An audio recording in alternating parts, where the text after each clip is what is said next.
Good morning. I'm Dan O'Shea. I'm the Chief of Police, City of Rockford. To my right is the Mayor of City of Rockford, Thomas McNamara. To my immediate left is the Sheriff of Winnebago County, Gary Caruana, and to his left is the State's Attorney of Winnebago County, Jay Hanley. Last night at approximately 6:55 p.m., 911 Center received phone calls of shots being fired inside the Don Carter lanes at 4007 East State Street in Rockford.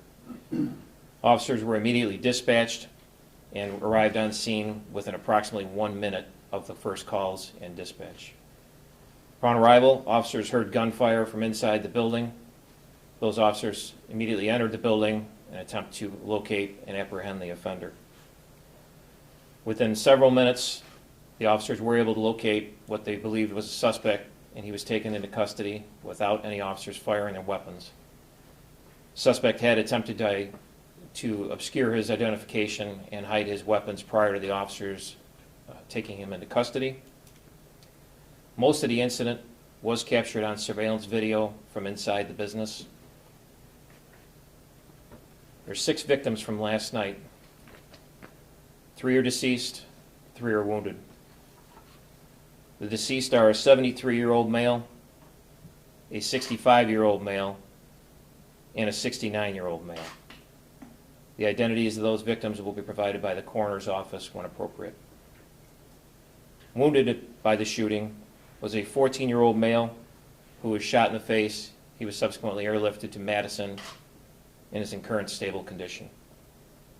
A 16-year-old female was shot in the shoulder and has been treated and released from a local hospital.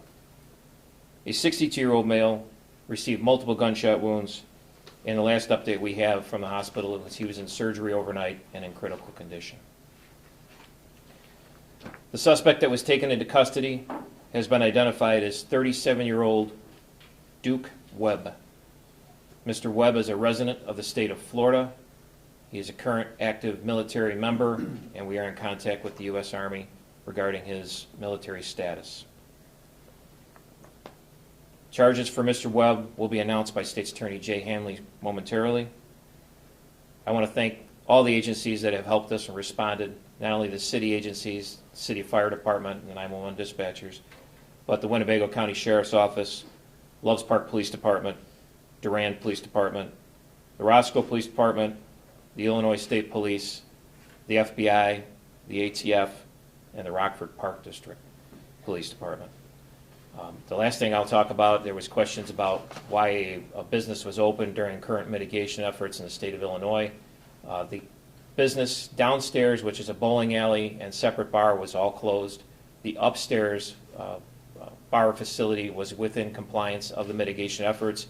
It's a double garage door open type business where they can operate and have limited numbers of people.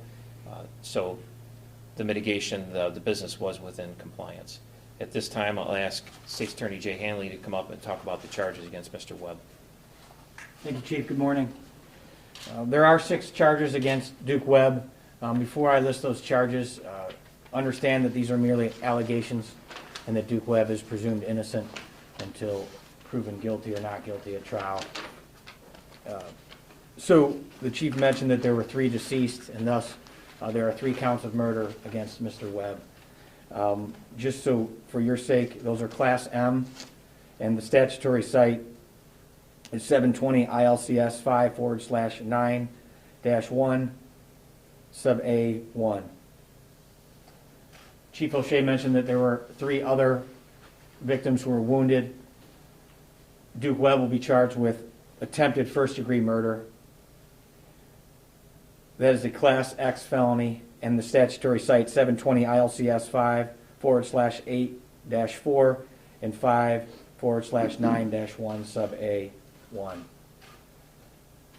Remember, those are merely allegations, and I think the Chief will eventually mention, and I would echo, that this is an ongoing investigation, and thus you will get more information as it comes out and as it's finalized. But for now, those are the charges. Again, 3 murder charges and 3 attempted murder charges. Thank you. Good morning.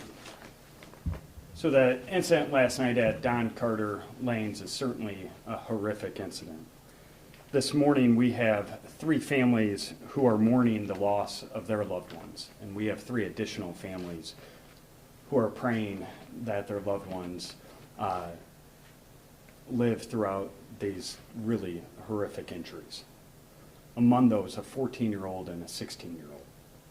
My thoughts and prayers are with them. My heart is with their families during this most difficult time. This is obviously not the way any of these families or any of us want to be celebrating a holiday weekend. I want to thank Chief Dan O'Shea and Sheriff Gary Caruana, as well as all the agencies who helped respond and provided us assistance during last night's difficult incident. I want to thank our fire department and our 911 telecommunicators who took those very first troubling phone calls. Our officers quickly and without hesitation entered the building to protect lives and apprehend the suspect.